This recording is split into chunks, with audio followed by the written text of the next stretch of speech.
ಈ ಒಂದು ವಿಡಿಯೋದಲ್ಲಿ ನಾವು ಮೊನ್ನೆ ನಡೆದಂತಹ ಕನ್ನಡ ಪ್ರಥಮ ಭಾಷೆ ಕನ್ನಡದ ಅಷ್ಟು ಪ್ರಶ್ನೆ ಉತ್ತರಗಳನ್ನು ಅಂದರೆ ಕಂಪ್ಲೀಟ್ ಕೀ ಆನ್ಸರ್ಗಳನ್ನು ನಾವು ಇವತ್ತು ಈ ಒಂದು ವಿಡಿಯೋದಲ್ಲಿ ನೋಡೋಣಂತೆ. ಮೊದಲ ಪ್ರಶ್ನೆ MCQ. ಅನುಸ್ವಾರ ವಿಸರ್ಗಗಳನ್ನು ಹೀಗೆನ್ನುವರು. ಏನಂತಾರೆ? ಯೋಗವಾಹಕಗಳು ಅಂತ ಕರೀತಾರೆ. ಯೋಗವಾಹ. ನೆಕ್ಸ್ಟ್, ಲೋಕದೋಳು ಎಂಬ ಪದದಲ್ಲಿರುವ ವಿಭಕ್ತಿ ಸಪ್ತಮಿ ವಿಭಕ್ತಿ. ಕಂಗೆಡು ಪದವು ಈ ಸಮಾಸಕ್ಕೆ ಉದಾಹರಣೆಯಾಗಿದೆ. ಯಾವುದಕ್ಕೆ? ಕ್ರಿಯಾ ಸಮಾಸಕ್ಕೆ ಉದಾಹರಣೆಯಾಗಿದೆ. ಯುದ್ಧಕ್ಕೆ ಹೋಗಿರುವ ತನ್ನ ಮಗನ ಕಣ್ಣುಗಳಂತೆ ಇಲ್ಲವೇ? ಇಲ್ಲಿ ಬಳಕೆಯಾಗಿರುವ ಲೇಖ ಚಿಹ್ನೆ ಯಾವುದು? ಪ್ರಶ್ನಾರ್ಥಕ ಒಂದು ಲೇಖನ ಚಿಹ್ನೆ. ಹಾಗೆಯೇ ಅನುನಾಸಿಕ ಸಂಧಿಗೆ ಉದಾಹರಣೆಯಾಗಿರುವ ಪದ ಸನ್ಮಾನ. ಜಾಣತನ ಎಂಬುದು ಈ ವ್ಯಾಕರಣಾಂಶವಾಗಿದೆ. ಯಾವ ವ್ಯಾಕರಣಾಂಶವಾಗಿದೆ? ತದ್ದಿತ ಅಂತ ಭಾವನಾಮ. ಕೆಳಗಿನವುಗಳಲ್ಲಿ ಮೊದಲೆರಡು ಪದಗಳಿರುವ ಸಂಬಂಧದಂತೆ ಮೂರನೆಯ ಪದಕ್ಕೆ ಸರಿ ಹೊಂದುವ ಪದ ದೃಷ್ಟಿ, ದಿಟ್ಟಿ, ತಪಸ್ವಿ ಯಾವುದಿದೆ? ತವಸಿ. ಇಲ್ಲಿದೆ ನೋಡ್ರಿ ಆನ್ಸರ್ಸ್. ತವಸಿ.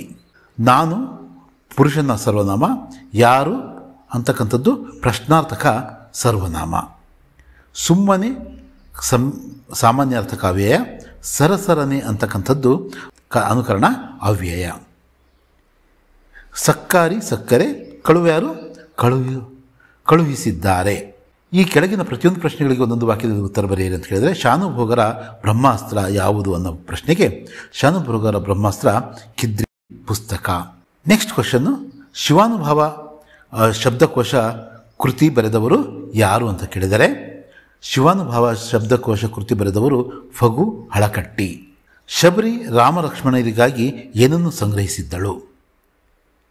ಶಬರಿ ರಾಮಲಕ್ಷ್ಮಣರಿಗಾಗಿ ಹೂವು, ಹಣ್ಣು ಹಂಪಲ, ತಳಿರು ಮತ್ತು ಮಧುಪರ್ಕಗಳನ್ನು ಸಂಗ್ರಹಿಸಿದ್ದಳು. ಸೂರ್ಯಮಿತ್ರನು ತನಗೆ ಕಾಶ್ಯಪಿ ಎಂಬ ತಂಗಿಯಿಲ್ಲ ಎಂದು ಹೇಳಲು ಕಾರಣ ಏನು? ಸೂರ್ಯಮಿತ್ರನು ಅಗ್ನಿಭೂತಿ ವಾಯುಭೂತಿಗಳಿಗೆ ಸಲುಗೆ ಕೊಟ್ಟರೆ ಇವರು ಹಿಂದಿನಂತೆ ದರ್ಪದಿಂದ ಕೆಡುವರು ಎಂದು ತಿಳಿದು ಕಾಶ್ಯಪಿ ಎಂಬ ತಂಗಿಯು ನನಗಿಲ್ಲ ಎಂದು ಹೇಳಿದ್ದನು. ದುರ್ಯೋಧನನು ಯಾರಿಬ್ಬರನ್ನು ಕೊಂದ ಬಳಿಕ ಸಂಧಿ ಮಾಡಿಕೊಳ್ಳುವುದಾಗಿ ಹೇಳಿದನು? ದುರ್ಯೋಧನನು ಪಾರ್ಥ ಅಥವಾ ಅರ್ಜುನ ಭೀಮರನ್ನು ಕೊಂದ ಬಳಿಕ ಸಂಧಿ ಮಾಡಿಕೊಳ್ಳುವುದಾಗಿ ಹೇಳಿದನು. ನೆಕ್ಸ್ಟ್, ಮುನಿಸುತರು ಲವನು ಕುದುರೆಯನ್ನು ಕಟ್ಟಿದ್ದನ್ನು ಕಂಡು ಹೆದರಲು ಕಾರಣವೇನು? ಮುನಿಸುತರು ಲವನು ವೀರನಾದ ರಾಮನ ಕುದುರೆಯನ್ನು ಕಟ್ಟಿದ್ದನ್ನು ಕಂಡು ಹೆದರಿದರು. ದುಡ್ಡಿನ ಪೈತ್ಯ ಅಡರಿದವರಿಗೆ ಯಾವುದು ಕ್ಷುದ್ರವಾಗಿ ಕಾಣುತ್ತದೆ? ದುಡ್ಡಿನ ಪೈತ್ಯ ಅಡರಿದವರಿಗೆ ಈ ಜಗತ್ತು ಕ್ಷುದ್ರವಾಗಿ ಕಾಣುತ್ತದೆ. ನಾಲ್ಕನೇ ಮೇನ ನಾವು ನೋಡೋದಾದರೆ, ಕೆಳಗಿನ ಪ್ರಶ್ನೆಗಳಿಗೆ 3 ಅಥವಾ 4 ವಾಕ್ಯಗಳಲ್ಲಿ ಉತ್ತರ ಬರೆಯಿರಿ ಅಂತ ಕೇಳಿದರೆ, ಮೊದಲನೆಯ ಒಂದು ಪ್ರಶ್ನೆ, ಆಂಗ್ಲ ಭಾಷೆ ವಿಶ್ವವ್ಯಾಪ್ತಿಯಾಗಲು ಕಾರಣವೇನು ಅಂತ ಕೇಳಿದರೆ, ಇಲ್ಲಿ ದೇಶ ವಿದೇಶಗಳ ಭಾಷೆ ಮತ್ತು ಸಾಹಿತ್ಯ ಸಂಸ್ಕೃತಿಯನ್ನು ಆಂಗ್ಲ ಪಂಡಿತರು ಮುಕ್ತ ಮನಸ್ಸಿನಿಂದ ಅಭ್ಯಸಿಸಿದರು. ತನ್ಮೂಲಕ ತಮ್ಮ ಭಾಷೆ ಮತ್ತು ಸಾಹಿತ್ಯವನ್ನು ಹಿಗ್ಗಿಸಿದರು, ಅರಳಿಸಿದರು. ಎಲ್ಲಕ್ಕೂ ಮೇಲಾಗಿ ಮಹಾಮೇಧಾವಿಗಳು ತಮ್ಮ ಆಸೆ, ಆಕಾಂಕ್ಷೆ, ವಿಚಾರ ಮುಂತಾದವುಗಳನ್ನು ಆ ಭಾಷೆ ಮುಖಾಂತರವೇ ಹೇಳಬೇಕೆಂಬ ಉಜ್ವಲ ಅಭಿಮಾನವುಳ್ಳವರಾಗಿದ್ದರು. ಆಂಗ್ಲ ವಿಜ್ಞಾನಿಗಳು, ರಾಜಕಾರಣಿಗಳು, ಅರ್ಥಶಾಸ್ತ್ರಜ್ಞರು ಹೀಗೆ ಎಲ್ಲರೂ ತಮ್ಮ ಭಾಷೆಯನ್ನೇ ಬಳಸಿದರ ಪರಿಣಾಮವಾಗಿ ಆಂಗ್ಲ ಭಾಷೆ ಬೆಳೆದು ವಿಶ್ವವ್ಯಾಪಿಯಾಯಿತು. ನೆಕ್ಸ್ಟ್ ಕ್ವಶನ್ನು, ಶಾನುಭೋಗರಿಗೆ ಮದಲಿಂಗನ ಕಣಿವೆಯಲ್ಲಿ ಬರುವಾಗ ಮನದಲ್ಲಿ ಮೂಡಿದ ಯೋಚನೆಗಳು ಯಾವುವು? ಶಾನುಭೋಗರು ಒಂದು ಬಾರಿ ಇರಿಸಾಲಿಗಾಗಿ ಚಿಕ್ಕನಾಯಕನಹಳ್ಳಿಗೆ ಹೋಗಿ ಖಜಾನೆಗೆ ಹಣ ಕಟ್ಟಿ ಅಲ್ಲಿಯ ಸ್ನೇಹಿತರನ್ನು ಕಂಡು ಅಲ್ಲಿಂದ ವಾಪಸ್ಸು ಊರಿಗೆ ಹೊರಡುವ ವೇಳೆಗೆ ಸಂಜೆ 6 ಗಂಟೆಯಾಗಿತ್ತು. ಅವರು ತಮ್ಮ ಹಳ್ಳಿಯನ್ನು ತಲುಪಬೇಕಾದರೆ ಮದಲಿಂಗನ ಕಣಿವೆಯನ್ನು ದಾಟಿ ಬರಬೇಕು. ಆಗ ಅವರ ಮನದಲ್ಲಿ ಕಾಡು ದಾರಿ, ಆದರೂ ಬೆಳದಿಂಗಳಿನ ದಿನ, ಸ್ವಲ್ಪ ದೊಡ್ಡ ಹೆಜ್ಜೆ ಹಾಕಿದರೆ ಊಟದ ಹೊತ್ತಿಗೆ ಊರು ಸೇರಿಕೊಳ್ಳಬಹುದು ಎಂದುಕೊಂಡು ಯೋಚಿಸುತ್ತಾ ಬೇಗ ಹೆಜ್ಜೆ ಹಾಕಿ ನಡೆಯತೊಡಗಿದರು. ಅರಿವನ್ನು ಕುರಿತು ವಚನಕಾರರ ದೃಷ್ಟಿಯನ್ನು ವಿವರಿಸಿ. ವಚನಕಾರರ ದೃಷ್ಟಿಯಲ್ಲಿ ಅರಿವು ಎಂದರೆ ತನ್ನಿಷ್ಟಕ್ಕೆ ತಾನಿರುವ ಕೇವಲ ತಿಳುವಳಿಕೆ, ಜ್ಞಾನ ಮಾತ್ರ ಅಲ್ಲ, ಅದು ಕ್ರಿಯೆಯ ಅನುಭವದಿಂದ ಒಡಮೂಡುವುದು. ಅದು ಕೇಳಿ ತಿಳಿದಿದ್ದಲ್ಲ, ಕ್ರಿಯೆಯಲ್ಲಿ ಮೂಡಿದ ತಿಳುವಳಿಕೆ. ಅದು ತರ್ಕವಲ್ಲ, ನಡೆಯಿಂದ ನುಡಿ ಹುಟ್ಟಿದ್ದರೆ ಅದು ಅರಿವು. ಶಬರಿಯು ರಾಮಲಕ್ಷ್ಮಣರನ್ನು ಉಪಚರಿಸಿದ ರೀತಿಯನ್ನು ವಿವರಿಸಿ ಅಂತ ಕೇಳಿದರೆ 21ನೆಯ ಪ್ರಶ್ನೆ. ಶಬರಿಯು ರಾಮಲಕ್ಷ್ಮಣರನ್ನು ಕಂಡು ಬೆರಗಾಗಿ ಹತ್ತಿರಕ್ಕೆ ಬಂದು ಮೈಯನ್ನು ಮುಟ್ಟಿ ಕಾಲಿಗೆ ಬಿದ್ದು ನಮಸ್ಕರಿಸಿ ಕೈಯನ್ನು ಕಣ್ಣಿಗೆ ಒತ್ತಿಕೊಂಡಳು. ಬಗೆ ಬಗೆಯ ಸುವಾಸನೆಯುಳ್ಳ ಹೂಮಾಲೆಯನ್ನು ಕೊರಳಿಗೆ ಹಾಕಿ ಸಂತಸಪಟ್ಟಳು. ಜಗದಲ್ಲಿ ಇದರಷ್ಟು ರುಚಿಯಾದ ಹಣ್ಣೇ ಇಲ್ಲ, ನಿಮಗೊಂದು ತಂದಿದ್ದೇನೆ ಎಂದು ಹೇಳುತ್ತಾ ಸವಿಯಾದ ಹಣ್ಣುಗಳನ್ನು ನೀಡಿ ಉಪಚರಿಸಿದಳು. ದ ರಾ ಬೇಂದ್ರೆಯವರು ಹಕ್ಕಿಯ ಹಾರಾಟವನ್ನು ಆಕಾಶಕ್ಕೆ ಹೇಗೆ ಹೋಲಿಸಿದ್ದಾರೆ? ಹಕ್ಕಿಯ ಹಾರಾಟವನ್ನು ಆಕಾಶಕ್ಕೆ ಹೀಗೆ ಹೋಲಿಸಿದ್ದಾರೆ. ನೀಲ ಮೇಘ ಮಂಡಲ ಸಮಬಣ್ಣ ಎಂದು ಹೇಳಿ ಕಾಲದ ದೈತ್ಯತೆಯನ್ನು ಸಂಕೇತಿಸುವ ಕವಿ ಮುಗಿಲಿಗೆ ರೆಕ್ಕೆಗಳು ಮೂಡಿ ಇಡೀ ಆಕಾಶವೇ ಹಾರಿದಂತೆ ಆಗುತ್ತದೆ ಎನ್ನುತ್ತಾರೆ. ನಕ್ಷತ್ರ ಮಾಲೆಯನ್ನು ಧರಿಸಿಕೊಂಡು ಸೂರ್ಯಚಂದ್ರರನ್ನು ಕಣ್ಣು ಮಾಡಿಕೊಂಡು ಹಕ್ಕಿ ಹಾರುತ್ತಿರುವ ನೋಟ ಅದ್ಭುತವಾದದ್ದು ಎಂದು ಕವಿ ಬೇಂದ್ರೆಯವರು ಇಲ್ಲಿ ವರ್ಣಿಸಿದ್ದಾರೆ. ಈ ನೆಲದೊಡನೆ ತನ್ನ ಸಹಬಾಳ್ವೆ ಮಾಡುವುದಿಲ್ಲವೆಂದು ದುರ್ಯೋಧನನು ಹೇಳಲು ಕಾರಣವೇನು? ಭೀಷ್ಮಾಚಾರ್ಯರು ದುರ್ಯೋಧನನಿಗೆ ಪಾಂಡವರೊಡನೆ ಸಂಧಿ ಮಾಡಿಕೋ ಎಂದು ಸಲಹೆ ನೀಡುತ್ತಾರೆ. ಅದಕ್ಕೆ ದುರ್ಯೋಧನನು ಒಪ್ಪುವುದಿಲ್ಲ. ಅವನು ನಾನು ಭೂಮಿಗಾಗಿ ಹೋರಾಡುತ್ತಿಲ್ಲ, ಛಲಕ್ಕಾಗಿ ಪಾಂಡವರೊಡನೆ ಹೋರಾಡುವೆನು. ಈ ಭೂಮಿ ನನಗೆ ಪಾಳು ಬಿದ್ದ ಭೂಮಿಗೆ ಸಮಾನವಾದುದು. ಆದ್ದರಿಂದ ಗೆಳೆಯನಾದ ಕರ್ಣನನ್ನು ಕೊಲ್ಲಿಸಿದ ಈ ಭೂಮಿಯೊಡನೆ ನಾನು ಮತ್ತೆ ಸಹಬಾಳ್ವೆ ನಡೆಸುವುದಿಲ್ಲವೆಂದು ಹೇಳುತ್ತಾನೆ. ಕವಿಯತ್ರಿ ವಿಜಯಶ್ರೀ ಸಬರದ ಅವರ ಒಡೆಯನ ಮನೆ ಅಂಗಳದ ಪ್ರಕೃತಿಯ ಸಂಭ್ರಮವನ್ನು ಹೇಗೆ ವರ್ಣಿಸಿದ್ದಾರೆ? ಪುಟ್ಟಿಯ ಒಡೆಯನ ಅಂಗಳದಲ್ಲಿ ಮಾವಿನ ಮರಗಳು ಮೈತುಂಬಿ ನಿಂತಿವೆ, ರೆಕ್ಕೆ ಬಿಚ್ಚಿ ಹಾರುವ ಹಕ್ಕಿಗಳಿವೆ, ಮನಸ್ಸು ತುಂಬಿ ಹಾಡುವ ಕೋಗಿಲೆಗಳಿವೆ, ಕಡಲು ಉಕ್ಕಿ ಹರಿಯುವ ಸಂಭ್ರಮ ಭೂಮಿಗಿದೆ. ವಿವೇಕಾನಂದರು ದೇಶದ ಪ್ರಗತಿ ಹೇಗೆ ಸ್ಥಿರವಾಗುವುದು ಎಂದು ವಿವರಿಸಿದ್ದಾರೆ. ದೇಶದ ಭಾಷೆಯಲ್ಲಿ ಜನರಿಗೆ ಭಾವನೆಗಳನ್ನು ನೀಡಿದರೆ ಅವರು ವಿಷಯಗ್ರಹಣ ಮಾಡಿಕೊಳ್ಳಬಲ್ಲರು. ಆದರೆ ಅವರಿಗೆ ಸಂಸ್ಕೃತಿಯ ಅವಶ್ಯಕತೆ ಇಲ್ಲ. ಅವರಿಗೆ ಅದನ್ನು ಕೊಡುವ ತನಕ ಅವರ ಪ್ರಗತಿ ಸ್ಥಿರವಾಗಲಾರದು. ಸಂಸ್ಕೃತಿ ಮಾತ್ರ ಆಘಾತವನ್ನು ಸಹಿಸಬಲ್ಲದು. ಕೇವಲ ಜ್ಞಾನರಾಶಿಗೆ ಅದನ್ನು ಎದುರಿಸುವ ಶಕ್ತಿ ಇಲ್ಲ. ಜಗತ್ತಿಗೆ ಜ್ಞಾನರಾಶಿಯನ್ನೇ ಕೊಡಬಹುದು, ಆದರೆ ಅದರಿಂದ ಹೆಚ್ಚು ಪ್ರಯೋಜನವಿಲ್ಲ. ಸಂಸ್ಕೃತಿಯು ರಕ್ತದಲ್ಲಿ ಹರಿಯಬೇಕು. ಸಂಸ್ಕೃತಿಯನ್ನು ಹೊಂದಿರುವ ಜನರಿಂದ ದೇಶದ ಪ್ರಗತಿ ಸಾಧ್ಯ. ಭಗವಂತನಲ್ಲಿ ಶರಣಾಗುವ ಭಾವ ಅಕ್ಕ ಮಹಾದೇವಿಯವರ ವಚನದಲ್ಲಿ ಹೇಗೆ ವ್ಯಕ್ತವಾಗಿದೆ?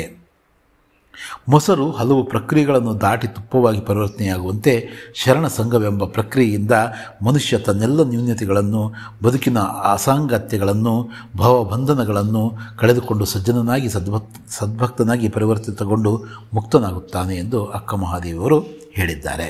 ಪೈಗಳು ಪ್ರಾಸ ತೊರೆದು ಬರೆಯಲು ನಿಶ್ಚಯಿಸಿದ ಸಂದರ್ಭವನ್ನು ವಿವರಿಸಿ. ಪ್ರಾಸ ಬಿಡಬೇಕೆಂದು ನಿರ್ಧರಿಸಿದ ಬಳಿಕ ಲೇಖಕರು ಅಂದರೆ ಪೈಗಳು ರವೀಂದ್ರನಾಥ ಠಾಕೂರರ ಆಯಿ ಭುವನ, ಮನಮೋಹಿನಿ ಎಂದು ಮೊದಲಾಗುವ ಭಾರತ ಲಕ್ಷ್ಮಿ ಎಂಬ ಬಂಗಾಳಿ ಗೀತವನ್ನು ಕನ್ನಡೀಕರಿಸಿದರು. ರವೀಂದ್ರನಾಥ ಠಾಕೂರರು ಶಿಶು ಎಂಬ ಗ್ರಂಥದಲ್ಲಿಯ ವಿದಾಯ ಎಂಬ ಕವಿತೆಯನ್ನು ಶೇಖ್ ಮೊಹಮ್ಮದ್ ಇಕ್ಬಾಲರ ಹಿಂದೂಸ್ತಾನ ಹಮಾರ ಎಂಬ ಉರ್ದು ಗೀತವನ್ನು ಕನ್ನಡೀಕರಿಸಿದರು. ನೆಕ್ಸ್ಟ್, ಕೆಳಗಿನ ಕವಿಗಳ ಅಥವಾ ಸಾಹಿತಿಗಳ ಜನ್ಮಸ್ಥಳ, ಕಾಲ, ಕೃತಿ, ಬಿರುದು, ಪ್ರಶಸ್ತಿಗಳನ್ನು ಕುರಿತು ಬರೆಯಿರಿ ಅಂತ ಹೇಳಿದರೆ 28ನೆಯ ಪ್ರಶ್ನೆ. ಮರಿಯಪ್ಪ ಭಟ್ಟರು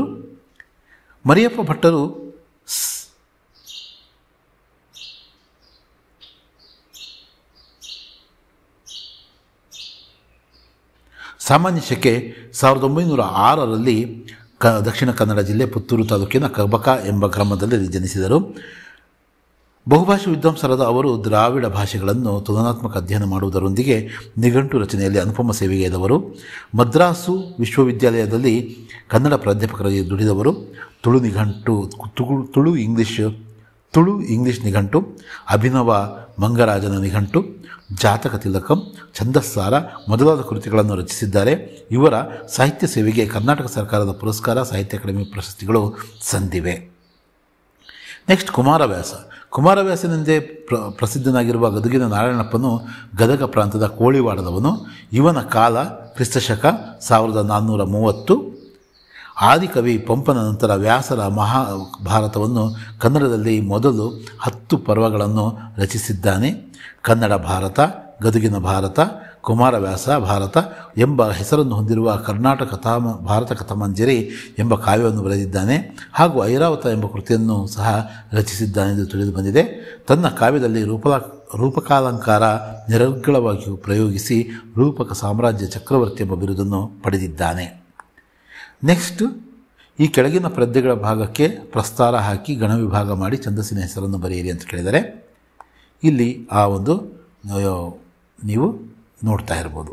ಛಂದಸ್ಸು ಚಂಪಕಮಾಲ ವೃತ್ತ, ಇಲ್ಲಿ ಲಘುಗುರುಗಳನ್ನು ಹಾಕಲಾಗಿದೆ. ನೆಕ್ಸ್ಟ್, ಈ ಕೆಳಗಿನ ವಾಕ್ಯಗಳನ್ನು ಅಲಂಕಾರದ ಹೆಸರಿಸಿ ಲಕ್ಷಣ ಬರೆದು ಸಮನ್ವಯಗೊಳಿಸಿ 3 ಅಂಕಗಳು ಕೇಳಿದರೆ ಇದು ಮಾರಿಗೌತಣವಾಯಿತು ನಾಳಿನ ಭಾರತವು. ಇಲ್ಲಿ ಲಕ್ಷಣ, ಅಲಂಕಾರ, ಉಪಮೇಯ, ಉಪಮಾನ ಮತ್ತು ಸಮನ್ವಯ. ಈ ಅತಿ ಸೌಮ್ಯದಿಂದ ಉಪಮೇಯ ಏನು ಉಪಮಾನಗಳಲ್ಲಿ ಅಭೇದವನ್ನು ಹೇಳಿ ವರ್ಣಿಸಿದಾಗ ಅದು ರೂಪಕಾಲಂಕಾರವಾಗುತ್ತದೆ. ಯಾವುದು ರೂಪಕಾಲಂಕಾರ ಅಂತಕ್ಕಂಥ ಇಲ್ಲಿ ಮತ್ತೆ ಬರೆದಿದ್ದೀವಿ. ನಾಳಿನ ಮಹಾಭಾರತ ಯುದ್ಧ ಉಪಮೇಯ, ಮಾರಿಯ ಔತಣ. ಉಪಮೇಯವಾದ ನಾಳಿನ ಮಹಾಭಾರತ ಯುದ್ಧವನ್ನು ಉಪಮಾನವೆಂಬ ಮಾರಿಯ ಔತಣಕ್ಕೆ ಅಭೇದವಾಗಿ ರೂಪಿಸಿರುವುದರಿಂದ ಇದು ರೂಪಕಾಲಂಕಾರವೆನಿಸುತ್ತದೆ. ಇಲ್ಲಿ ಗಾದೆ ಮಾತುಗಳನ್ನು ವಿವರಣೆ ಕೇಳಿದರೆ 32ನೇ ಪ್ರಶ್ನೆ, ಆಳಾಗಬಲ್ಲವನು ಅರಸನಾಗಬಲ್ಲ ಅಂತಕ್ಕಂಥದ್ದು. ಇಲ್ಲಿ ಇದನ್ನು ನೀವು ನೋಡ್ಕೊಂಡ್ರೆ ಸಾಧ್ಯವಾದರೆ ಬೇಕಾದರೆ ಸ್ಕ್ರೀನ್ಶಾಟ್ ತಗೊಂಡ್ರೆ ಅಥವಾ PDF ಕೂಡ ನಮ್ಮ ವೆಬ್ಸೈಟಲ್ಲಿ ನಿಮಗೆ ಸಿಗುತ್ತೆ. ನೆಕ್ಸ್ಟ್, ಸಂದರ್ಭ ಸ್ವಾರಸ್ಯ ಅಂತಕ್ಕಂಥದ್ದನ್ನು ಇಲ್ಲಿ ಶಿಕ್ಷಣಕ್ಕಾಗಿ ಶಿಕ್ಷಣವಿರಬೇಕು ಮತ್ತು ಪ್ರವಾಸವು ಶಿಕ್ಷಣದ ಒಂದು ಭಾಗವಾಗಿದೆ. ಇಲ್ಲಿ ಕೇಳಿದರೆ ಈ ಒಂದು 2 ಇವನ್ನು ನೀವು ಏನು ಮಾಡಬೇಕು, ಇಲ್ಲಿ ಬರೀಬೇಕು. ಇಲ್ಲಿ ಸರ್ ವಿಶ್ವೇಶ್ವರಯ್ಯನವರ ಈ ಕಾರ್ಯಸಾಧನೆಗಳು ಎಂಬ ಕೃತಿಗಳಿಂದ ಭಾಗ್ಯಶಿಲ್ಪಿಗಳು ಎಂಬ ಗದ್ಯಪಾಠದಿಂದ ಇದನ್ನು ಆರಿಸಿಕೊಳ್ಳಲಾಗಿದೆ. ಜಯಪ್ಪಗೌಡ ಅವರು ಬರೆದಿದ್ದಾರೆ ಇದನ್ನು. ಹಾಗೆಯೇ ಪ್ರವಾಸವು ಶಿಕ್ಷಣದ ಒಂದು ಭಾಗವಾಗಿದೆ ಅಂತ ವಿಕ್ರು ಗೋಕಾಕ್ ಅವರು ಬರೆದ ಸಮುದ್ರದ ಆಚೆಯಿಂದ ಪ್ರವಾಸ ಕಥನದಿಂದ ಆಯ್ದು ಲಂಡನ್ ನಗರ ಎಂಬ ಗದ್ಯಪಾಠದಿಂದ ಆಯ್ದುಕೊಳ್ಳಲಾಗಿದೆ ಅಂತಕ್ಕಂಥದ್ದು ಬರೀಬೇಕು. ಇಲ್ಲಿ ಸಂದರ್ಭ, ಸ್ವಾರಸ್ಯ ಮತ್ತು ಇವೆಲ್ಲವನ್ನು ಕೂಡ ನೀವು ಬರೀಬೇಕು. ನೆಕ್ಸ್ಟ್ ಕೂಡ ಅಷ್ಟೇ, ಶಿವಕೊಟ್ಟಾಚಾರ್ಯ ವಿರಚಿತ ವಡ್ಡಾರಾಧನೆಯಿಂದ ಅಗ್ನಿಭೂತಿ ವಾಯುಭೂತಿಯರ ಕಥೆ ಇಲ್ಲಿಂದ ಆಯ್ಕೆ ಮಾಡಿಕೊಳ್ಳಲಾಗಿದೆ. ಇಲ್ಲಿ ಸಂದರ್ಭ ಮತ್ತು ಸ್ವಾರಸ್ಯವನ್ನು ಕೂಡ ಇಲ್ಲಿ ಕೊಡಲಾಗಿದೆ, ನೀವು ಇದನ್ನು ನೋಡ್ಬೋದು. ಹಾಗೆಯೇ 36ನೇ ಪ್ರಶ್ನೆ, ಸಾರ್ವಭೌಮರ ನಿತ್ಯ ಕುಕ್ಕಿ. ಇದು ಅಕ್ಕಿ ಹಾರುತ್ತಿದೆ ನೋಡಿದಿರಾ ಎಂಬ ಪದ್ಯಭಾಗದಿಂದ ಆರಿಸಲಾಗಿದೆ. ಅದು ಗರಿ ಎಂಬ ಕವನ ಸಂಕಲನ. ಅದನ್ನು ರಚಿಸಿದ ಕವಿಗಳು ದ ರಾ ಬೇಂದ್ರೆಯವರು. ಇಲ್ಲಿ ಸಂದರ್ಭ ಮತ್ತು ಸ್ವಾರಸ್ಯವನ್ನು ಇಲ್ಲಿ ಕೊಡಲಾಗಿದೆ. ಗಿಳಿಯದೆ ಬಣ್ಣದ ನೋಟ ಅಂತಕ್ಕಂಥದ್ದನ್ನು ಇಲ್ಲಿ ಆಯ್ಕೆ ಕುವೆಂಪು ಅವರು ಬರೆದಂಥ ಪಕ್ಷಿಕಾಶಿ ಎಂಬ ಕವನ ಸಂಕಲನದಿಂದ ಹಸಿರು ಎಂಬ ಪದ್ಯಭಾಗದಿಂದ ಆರಿಸಿಕೊಳ್ಳಲಾಗಿದೆ. ಇಲ್ಲಿ ಸಂದರ್ಭ ಮತ್ತು ಸ್ವಾರಸ್ಯ ಇದೆ, ಅದನ್ನು ನೀವು ನೋಡಬಹುದು. ಮುಂದಿನ 38ನೇದು ಸಹ ಇಲ್ಲಿ ಕೊಟ್ಟಿದ್ದಾರೆ. ಇದನ್ನು ಕೂಡ ನೀವು ಲಕ್ಷ್ಮೀಶ ಕವಿ ಬರೆದಿರುವ ಜೈಮಿನಿ ಭಾರತ ಎಂಬ ಮಹಾಕಾವ್ಯದಿಂದ ಆಯ್ದ ವೀರಲವ ಎಂಬ ಪದ್ಯಪಾಠದಿಂದ ಆರಿಸಿಕೊಳ್ಳಲಾಗಿದೆ. ಇಲ್ಲಿ ಸಂದರ್ಭ ಇದೆ, ಇಲ್ಲಿ ಸ್ವಾರಸ್ಯ ಇದೆ, ಇದನ್ನು ನೀವು ಗಮನಿಸಬಹುದು. ಇದನ್ನು ಬೇಕಾದ್ರೆ ಸ್ವಲ್ಪ ಹೈಲೈಟ್ ಮಾಡೋಣಂತೆ. ಹೀಗೆ ಹೈಲೈಟ್ ಮಾಡಿದ್ರೆ ನಿಮಗೆ ಕಾಣಿಸ್ತಾ ಇದೆ ಅನಿಸುತ್ತೆ. ನೆಕ್ಸ್ಟ್, ಪದ್ಯಭಾಗವನ್ನು ಪೂರ್ಣಗೊಳಿಸುವುದು. ಹಳೆ ಕನ್ನಡ ಪದ್ಯಗಳನ್ನು ಎರಡನ್ನೂ ಕೇಳಿದರೆ ಇದನ್ನು ಕೂಡ ಈಸಿಯಾಗಿ ನಾವು ಬರೀಬಹುದು. ನೀವು ಬರೆದಿದ್ದೀರಾ ಅಂತ ನಾವು ಭಾವಿಸ್ತಿದ್ದೀವಿ. ಇಲ್ಲಿ ನೆಕ್ಸ್ಟ್ ಪದ್ಯದ ಸಾರಾಂಶವನ್ನು ಇಲ್ಲಿ ಕೇಳಿದರೆ ಈ ಮೇಲಿನ ಪದ್ಯಭಾಗವನ್ನು BS ಗದ್ದಿಗಮಠ ಅವರು ಸಂಪಾದಿಸಿರುವ ಕನ್ನಡ ಜನಪದ ಗೀತೆಗಳು ಎಂಬ ಕೃತಿಯಿಂದ ಹಲಗಲಿ ಬೇಡರು ಎಂಬ ಪದ್ಯದಿಂದ ಆರಿಸಿಕೊಳ್ಳಲಾಗಿದೆ. ಮೌಲ್ಯ, ಅನಕ್ಷರಸ್ಥ ಸಮುದಾಯದಲ್ಲಿದ್ದ ಸ್ವಾತಂತ್ರ್ಯ ಪ್ರೇಮವನ್ನು ಪರಿಚಯಿಸುವುದು. ಇದರ ಸಾರಾಂಶ: ಜಡಗನು ಜನರಿಗೆ ಹೇಳುತ್ತಾನೆ, ಇವರನ್ನು ಹೊಡೆಯಿರಿ, ಇವರು ಸಂಪೂರ್ಣವಾಗಿ ಮೋಸಗಾರರು, ವಿಶ್ವಾಸಘಾತಕರು, ಇವರ ಮೇಲೆ ನಂಬಿಕೆ ಇಲ್ಲ, ಒಳಸಂಚಿನಿಂದ ಇವರು ನಮಗೆ ಮೋಸ ಮಾಡಿ ನಮ್ಮ ದೇಶವನ್ನು ಗೆಲ್ಲುತ್ತಾರೆ, ಮುಂದೆ ನಮಗೆ ಆಪತ್ತು ಕಾದಿದೆ ಎಂದು ಗುಂಡು ಹೊಡೆಯುತ್ತಾನೆ. ಆಗ ಹೆಬ್ಲಕ್ ಸಾಹೇಬನು ಮರಣ ಹೊಂದುತ್ತಾನೆ. 8-10 ವಾಕ್ಯಗಳಲ್ಲಿ ಇಲ್ಲಿ ವಿವರಿಸಿ ಅಂತ ಕೇಳಿದರೆ, ಯುದ್ಧ ಒಂದು ಪಾಠದ ಒಂದು ಪ್ರಶ್ನೆಯನ್ನು ಕೇಳಿದರೆ, ರಾಹಿಲನು ಮುದುಕಿಯ ಕುಟುಂಬಕ್ಕೂ ಮುದುಕಿಯು ರಾಹಿಲನಿಗೂ ಮಾಡಿದ ಸಹಾಯವನ್ನು ಸಂಕ್ಷಿಪ್ತವಾಗಿ ಬರೀಬೇಕು ಅಂತ ಇಲ್ಲಿ ನಾವು ಇದನ್ನು ಬರೀಬೇಕಾಗುತ್ತೆ. ಇಲ್ಲಿದೆ ನೋಡ್ಕೊಳ್ರಿ.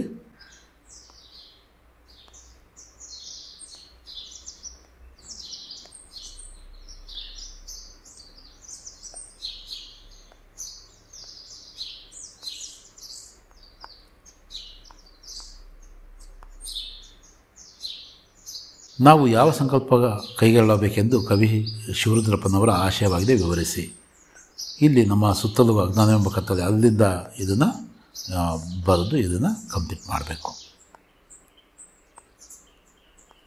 ಇಲ್ಲಿ ನಿಮಗೆ ಟೈಮ್ ಇಲ್ಲ ಅಂತ ಹೇಳ್ಬಿಟ್ಟು ನಾನು ಇದನ್ನು ಓದ್ತಾ ಇಲ್ಲ ಅಷ್ಟೇ.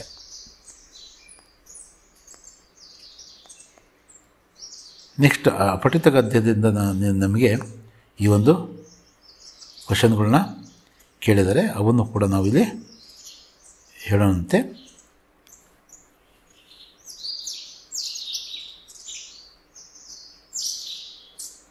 ಇಲ್ಲಿ ಒಂದು ಪ್ಯಾಸೇಜ್ ಇದೆ.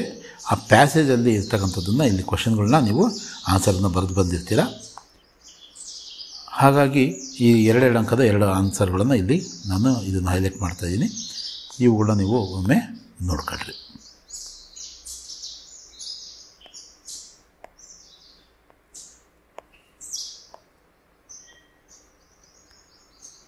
ನೆಕ್ಸ್ಟ್, ಪತ್ರ ಬರಹವನ್ನು ನಿಮ್ಮನ್ನು ಮಧುಗಿರಿ ಸರ್ಕಾರಿ ಪ್ರೌಢಶಾಲೆಯ ವೆಂಕಟೇಶ್ ಎಂದು ಭಾವಿಸಿಕೊಂಡು ಶಾಲೆಗೆ ಕುಡಿಯುವ ನೀರಿನ ಸೌಲಭ್ಯ ಒದಗಿಸುವಂತೆ ಕೋರಿ ಜಿಲ್ಲಾ ಪಂಚಾಯತಿ ಅಧ್ಯಕ್ಷರಿಗೆ ಪತ್ರವನ್ನು ಬರೆಯಿರಿ ಅಂತ ಕೇಳಿದರೆ ಇದನ್ನು ಇಲ್ಲಿ ಹೀಗೆ ಬರೀಬೇಕು. ಮನವಿ ಪತ್ರ ಇದು.